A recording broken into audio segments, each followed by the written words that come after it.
보고 나서 좀 크게 매수를 하는 게 차라리 더 나은 전략이다. 국내 같은 경우는 매크로 불확실성이 해소되면 어느 정도 반등하다가 그 이후에는 좀 박스권 증시에 갇히지 않을까. 대형주가 가려면 좀 외국인들의 수급이 어느 정도 받쳐줘야 늘상 박스권에서 이제 아웃퍼폼 했던 그런 주식들을 생각해보면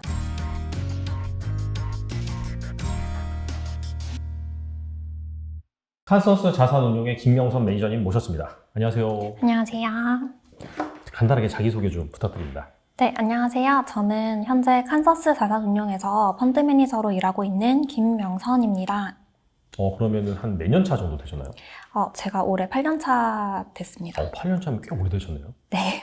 그러면은 또 이렇게 8년 차 펀드 매니저이신 만큼 네. 또 그 내공을 또 네. 이렇게 반영을 해서 네. 시장이 참 힘듭니다. 이런 상황에서 투자자들한테 좋은 네. 인사이트 제공 부탁드리고요. 네. 그래서 이제 궁금한 게 지금 시장이 너무 안 좋잖아요. 네.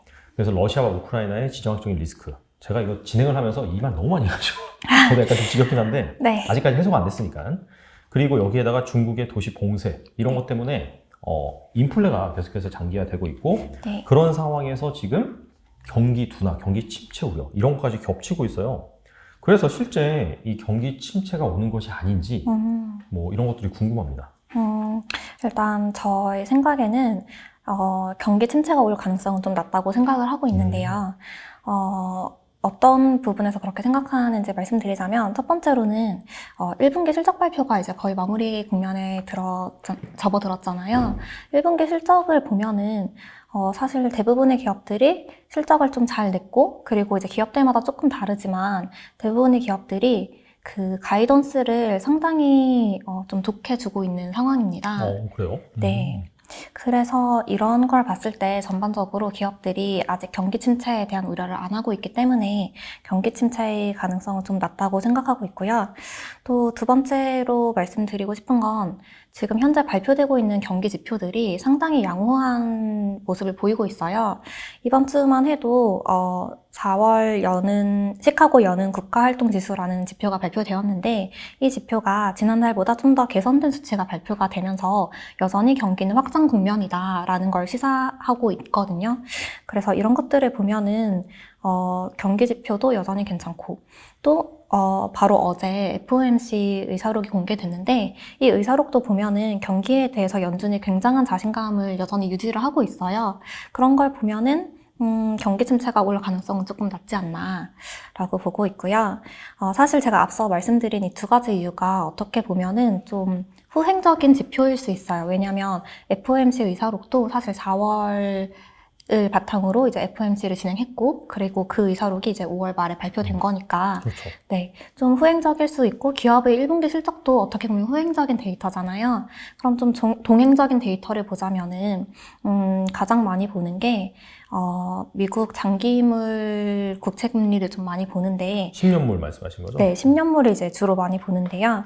보통 경기 침체 우려가 되게 많은 시점에는 이 10년물 금리가 좀 하락하는 모습을 보여요. 근데 현재 10년물 금리를 보면 3% 이상 갔다가 지금 2.7에서 이제 유지하고 있는 모습을 보이고 있거든요. 그래서 이런 것들을 보면은 시장에서 경기 침체 우려를 하고 있지만 사실 그다지 크게 하고 있지 않은 그런 상황이라고 생각을 합니다. 그래서 저는 경기 침체가 올 가능성은 좀 낮다라고 보고 있어요. 근데 앞서서 이제 그 1분기 실적을 발표를 했는데 네. 뭐 한국도 발표를 했고 네. 미국도 이제 발표를 했잖아요.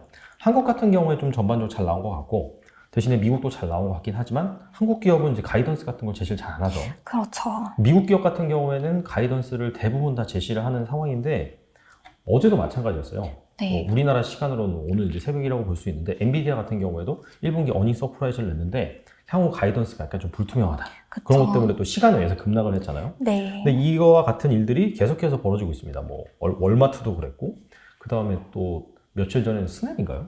거기는 네. 뭐 사실 실적이 안 좋아졌죠. 그죠? 네. 그래서 이런 것들을 보면은 1분기는 괜찮지만 2분기라든지 앞으로의 좀 그런 상황은 불투명한 것이 아니냐 이렇게 볼 수가 있는데 여기에 대해서 어떤 생각이세요?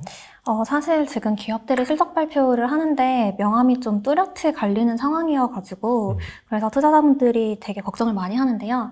엔비디아 같은 경우에는 사실 어느 정도 예상된 그 실적 가이던스 하향이었고 그 가이던스가 하향된 실적도 사실 굉장히 어떻게 보면은 좀 성장을 높게 하는 실적이거든요. 그 뭐 전년 동기 대비는 성장이에요. 가이던스가 네. 낮아져도. 네, 그래서 그런 부분을 봤을 때 이게 단기적으로는 뭐 지정학적 리스크, 이제 엔비디아가 말한 게 지정학적 리스크와 중국의 도시 봉쇄 두 가지 이유를 들었는데 이런 것들 때문에 단기적으로는 좀 불확실하지만 장기적으로 봤을 때는 여전히 성장 국면에 있다는 점을 말씀드리고 싶고요.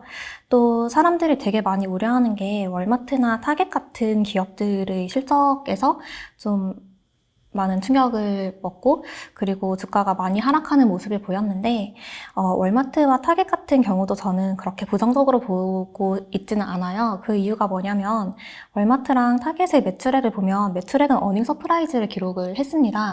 근데 다만 이제 비용 문제로 EPS 쪽에서 실적 쇼크가 난 그런 상황인데 그 비용면을 조금 더 디테일하게 보자면 대부분 물류비 그리고 유류비예요.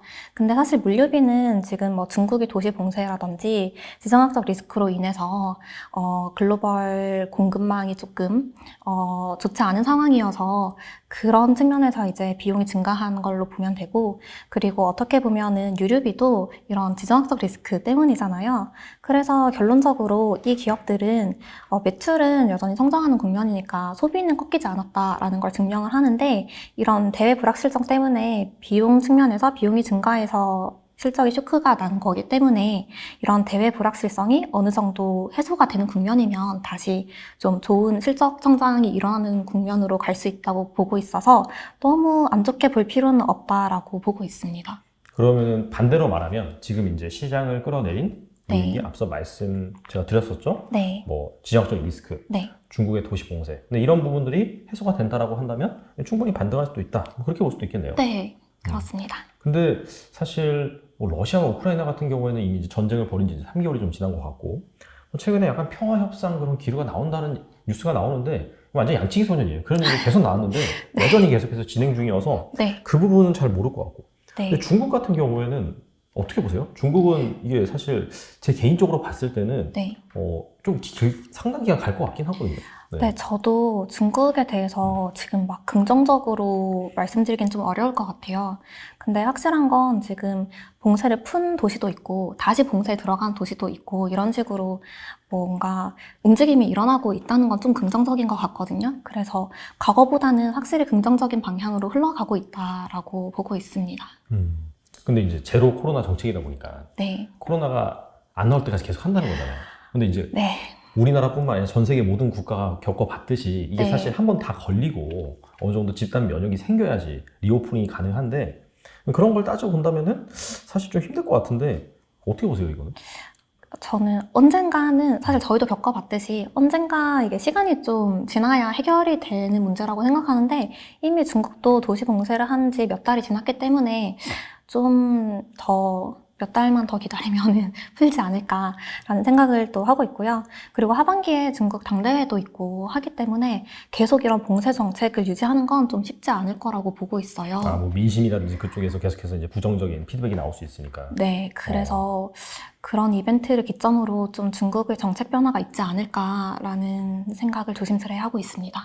그리고 사실 뭐 그런 인플레 쪽이 워낙 이렇게 가속화되고 공급망 병목 현상이라든지 그런 부분 때문에 연준에서도 지금 강력하게 긴축을 하고 있잖아요. 네. 사실 그래서 실적 같은 경우에는 뭐 물론 이제 가이던스는 좀 불확실하긴 하지만 1분기까지는 상당히 잘 나온 부분이고. 네. 근데 그런 상황에서 연준에서 계속 긴축을 한다고 하니까 결과적으로 금리가 오르고 네. 그러면 이제 밸류에이션 매력이 떨어지잖아요. 주식들에. 네. 이제 그런 것 때문에 사실 좀 시장이 많이 내려왔다라고 볼 수도 있는데 자, 그렇다면은 만약에 연준의 패드 풋이 나온다.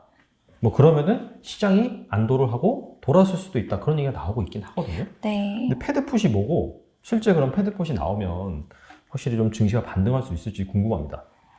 패드풋에 대해서 최근에 이야기가 되게 많은데 이 패드풋은 금융시장이 혼란스러울 때마다 연준이 시장에 개입해서 시장 친화적인 발언을 하거나 아니면 금리 인하를 하거나 또는 금리 인하를 시사하는 발언을 하면서 시장을 좀 안정시키는 그런 행위를 말하는데요. 네. 통상적으로 제가 생각했을 때 연준은 시장이 한 2에서 30% 정도 조정을 받았을 때 이런 언급을 했었던 것 같아요. 그래서 저도 이 패드풋에 대해서 생각을 안 하는 건 아닌데 저는 이 패드풋이 나오면 증시는 당연히 반등하겠지만 실현 가능성이 좀 낮다고 보고 있습니다. 지금 현 상황에서요? 네, 그 이유가 현재 그 연준의 통화 정책의 초점은 인플레이션을 낮추는 것에 이제 집중하고 있는 상황인데요. 최근 파월의 발언을 보면은 인플레이션이 통제될 때까지 지속적으로 가파른 속도로 금리를 인상하는 데 머뭇거리지 않겠다. 그리고 성장과 고용을 훼손하더라도 인플레이션 잡겠다. 이런 식으로 좀 긴축에 대해서 너무 강력히 의지를 표명을 하고 있어요. 그래서 제가 봤을 때 시장이 하락하기 때문에 이제 패드풋이 나오는 건 좀 시나리오가 실현 가능성이 낮은 것 같고 인플레이션이 조금 완화되는 국면에서는 패드풋이 나올 수 있지 않을까라고 보고 있습니다. 기승전 인플레이션이네요, 결국에. 네. 알겠습니다. 그리고 특히나 이제 올해 시장이 부진한 이유 중에 하나가 중간 선거가 있는 해다. 그런 네. 얘기도 있어요. 실제로 이제 중간 선거가 있는 연도 같은 경우에는 그 전까지 시장이 쭉 빠졌습니다. 네. 자, 그러다가 그 중간 선거가 끝나고 나면은 뭐 전반적으로 반등하는 흐름이 나오긴 했거든요. 그리고 그 이유가 무엇인지 실제로 올해도 약간 좀 그럴 가능성이 있는지 좀 궁금하거든요. 일단 중간선거 전후로 시장이 변화하는 건 미국 대통령의 정책, 통상적인 이제 정책 시나리오 이런 걸 보면은 보통 임기 전에는 좀 시장 친화적이지 않은 정책을 많이 써요. 그래서 뭐 예를 들어 정부 지출을 축소시킨다거나 아니면은 연준이 금리 인상을 하도록 독려한다거나 이런 정책을 많이 쓰는데 중간 선거를 기점으로 임기가 얼마 남지 않은 그 하반기에는 대선에서 이제 이겨야 되잖아요. 차기 대선에서. 그렇기 때문에 좀 시장 친화적인 정책을 되게 많이 쓰면서 중간 선거를 기점으로 시장의 색깔이 좀 바뀌는 양상을 그동안 보여왔습니다. 근데 저는 올해 같은 경우에는 시장이 좀 안 좋은 게 이런 중간 선거 전의 정치적 불확실성이 부각돼서 안 좋다기보다는 아까도 이야기하셨던 것처럼 지정학적 리스크 그리고 뭐 중국의 도시 봉쇄 등 매크로 이슈가 너무 불확실하기 때문에 시장이 좀 부진한 게 아닌가라고 보고 있어서 중간 선거가 끝난다고 해도 이런 매크로 불확실성이 여전히 남아있으면 좀 시장 반등은 어렵지 않을까라고 보고 있어요. 그래서 지금까지 이야기했던 걸 다 종합해 봤을 때 결국 시장 반등의 키는 이런 매크로 불확실성이 어느 정도 해소되는지 이거를 좀 더 지켜봐야 될 것 같습니다. 알겠습니다. 결과적으로는 일장일단인 것 같아요. 지금 상황에서, 그죠? 네. 그렇다면 가장 이제 궁금한 건 그런 것 같아요. 지금 이 상황에서 뭐 사야 되는지 네. 아니면 지금이라도 손절을 해야 되는지 네. 어떻게 해야 될까요? 되게 어려운 질문인데요. 일단 저는 지금 시장이 너무 많이 하락했고 이런 불확실성이 아직 해소되지 않았기 때문에 지금은 좀 관망하는 게 좋은 전략이라고 생각을 합니다. 그래서 관망을 하다가 어떠한 불확실성이 해소되는 실마리가 보였을 때 그때 사도 늦지 않다라고 보고 있어요. 그래서 지금은 관망하면서 공부를 하다가 불확실성이 조금이라도 해소되는 실마리가 보였을 때 그때 좀 적극적으로 분할 매수를 해서 수익을 낼 수 있는 방향으로 가는 게 좋은 것 같다고 생각하고 있습니다. 근데 이제 그런 것도 있잖아요. 뭐냐면 불확실성이 해소되는 그런 국면이면 이미 지수는 많이 올라와 버린 경우도 많기 때문에 이런 상황에서 약간 좀 사는 게 맞지 않느냐 이렇게 생각하시는 분도 계시거든요. 여기에서 어떻게 생각하세요? 저도 만약에 정상적인 시장이었으면 사실 먼저 움직이는 거에 대해서 되게 찬성하는 입장이었을 거예요. 근데 지금은 사실 불확실성이 하나, 두 개도 아니고 거의 세네 개, 네 개. 그리고 추가 불확실성이 더 나올 수 있는 환경인 것 같고 그런 뭐랄까 되게 한치 앞을 알 수 없는 그런 환경이기 때문에 리스크를 관리하는 측면에서도 불확실성이 해소되는 실마리를 보고 나서 좀 크게 매수를 하는 게 차라리 더 나은 전략이다라고 보고 있어요. 알겠습니다. 그렇다면 한국 주식, 미국 주식 지금 현 상황에서 어디가 더 매력적일까요? 만약에 저가 매수를 한다면 어디를 하는 게 좋을까요? 네. 이 질문에 대답하기 전에 제가 한국 주식과 미국 주식 주식시장을 보는 뷰에 대해서 먼저 말씀드려야 될 것 같아요.